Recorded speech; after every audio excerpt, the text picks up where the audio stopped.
وہ دانتوں کے نشان آج بھی میرے موجود ہیں، میں یہ نشانی کے ذریعے دکھا سکتی ہوں۔ جب یہ بات کہی صحابی رسول واپس ہے اللہ کے نبی صلی اللہ علیہ وسلم کے پاس، یہ جب بتایا تو میرے نبی بے اختیار ہو کر کھڑے ہو گئے، اپنی نورانی چادر کو وہیں چھوڑ دیا، دوڑتے ہوئے گیٹ تک آئے اور پہچان لیا، دیکھتے ہی کہا ہاں ہاں یہ میری بہن ہے، ہاں ہاں میری بہن ہے۔ ہاتھ پکڑ کے آپ تشریف جو ہے اندر آئے، اپنی چادر مبارک پر حضرت شیما کو بٹھایا۔ دودھ شریف بہن تھی، آپ کے دادا نے اس کا معاوضہ دیا تھا دودھ پلانے کا، رضائی بہن تھی، سچی بہن نہیں تھی، لیکن کردار دیکھو مصطفیٰ کا، میرے آقا کا کردار دیکھیے کہ سماج کے اندر کیسا کردار رہا ہے۔ جب ایسے اسلام پھیلا ہے ایسے تھوڑی اسلام پھیلا، محبتوں سے اسلام پھیلا، محبت کا پیغام دیا ہے میرے نبی نے۔ حضرت شیما رضی اللہ تعالیٰ عنہ کو اپنی نورانی چادر پر بٹھایا اور کہا بہن بہن بہن کیسے حال ہے؟ پہلے کہا کھانا کھلا، اور بہن کے ساتھ میں جتنے مہمان آئے ہیں سب کو کھانا کھلا۔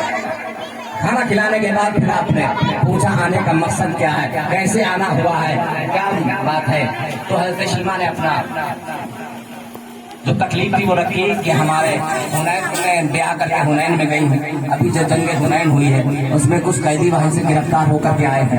تو وہاں اتنا پیسہ نہیں تھا، وہاں کے سرداروں نے آپس میں چندہ شروع کیا، میرے دروازے پہ جو گئے، جب آپ کا نام لیا تو مجھے یقین،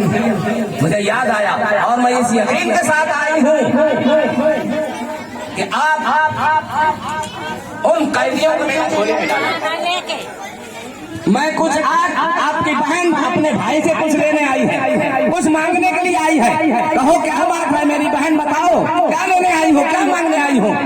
حضرت شیما نے کہا میرے بھائی ان تمام قیدیوں کو بغیر فدیہ کے میرے جھولی میں ڈالیں۔ اللہ کے نبی صلی اللہ علیہ وسلم کھڑے ہو جاتے، صحابہ اکرام کا جھرمٹ لگا ہوا ہے، صحابہ اکرام کے اندر آپ اعلان فرماتے ہیں صحابیوں جنگ بدر میں آپ نے میرا مشورہ لیا، جنگ قیدیوں کے معاملے میں میں نے آپ لوگوں کا مشورہ طلب کیا، تمام جنگیں ہوئی اور قیدی گرفتار ہو کر کے آئے، آپ لوگوں سے میں نے مشورہ لیا، آپ بغیر مشورے کے یہ محمد صلی اللہ علیہ وسلم اعلان کرتا ہے کہ میں اپنی بہن کے جھولی میں تمام قیدی بغیر فدیہ کے ڈال دوں۔ یہ کردار رہا میرے نبی، یہ عادت تھی میرے نبی کی، یہ اخلاق تھا میرے نبی کا۔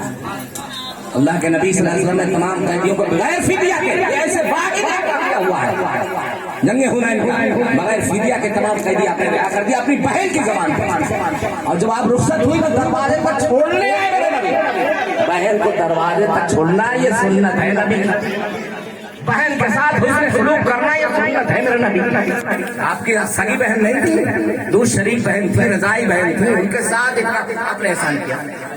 یہ کیا ہے؟ نبی کا کردار تعلیم امت کے لیے ہوا۔ نبی نے یہ بتایا تم اپنی بہنوں کے ساتھ بھی ایسے ہی عادت کے ساتھ پیش آنا، تم اپنی بہنوں کے ساتھ بھی ایسے ہی احسان کرنا، تم اپنی بہنوں کے ساتھ بھی ایسا ہی اخلاق کے ساتھ پیش آنا، یہ نبی کا کردار ہے۔ نبی نے بتایا اپنی بیویوں کے ساتھ بھی ایسی ہی محبت کرنا جس طرح سے میں محبت کر کے تمہیں دکھایا جا رہا ہے، اور بیویوں کو بھی ذہن دیا جس طرح سے میری خدیجہ الکبریٰ تمام مومنین کی ماں نے جس طرح سے میرے ساتھ زندگی گزاری ہے، ایسے اخلاق کا نمونہ پیش کیا ہے، ایسے ہی تم اپنے شوہروں کا عزت کرنا، احترام کرنا، اور ان کو کبھی جو ہے کہیں کسی بھی موڑ پر ان کی بے عزتی نہ ہونے پائے، سرنگوئی نہ ہونے پائے، ان کی میری طرف سے کبھی ان کو شرمندگی نہ ہونے پائے، ایسا کردار کو اپنے شوہروں کے ساتھ اپنانا جیسا حضرت خدیجہ الکبریٰ رضی اللہ تعالیٰ عنہا نے اپنایا تھا۔ یہ اللہ کے نبی صلی اللہ علیہ وسلم ہر معاملے میں آپ سے مشورہ دیا کرتے تھے، اتنی سوچ بوجھ کی مالک تھی اور اتنا اچھا مشورہ دیا اور اتنی سچی محبت، سب سے عورتوں میں سب سے پہلی ایمان لانے والی حضرت خدیجہ، اور زندگی بھر جب تک آپ حیات رہے میرے نبی نے دوسرا نکاح نہیں فرمایا، اتنی محبت۔ تو میرے بھائیوں اور بہنوں، اللہ عز و جل کی بارگاہ میں دعا ہے کہ اللہ تبارک و تعالیٰ ہمیں بھی نبی کے کردار پر عمل کرنے کی توفیق عطا فرمائے، اور نبی نے جو تعلیم دی ہے، جو نبی کا کردار رہا ہے اپنے سماج میں، اپنے خاندان میں، اپنے گھر میں، اللہ تبارک و تعالیٰ ہم سب کو بھی توفیق عطا فرمائے کہ ہم بھی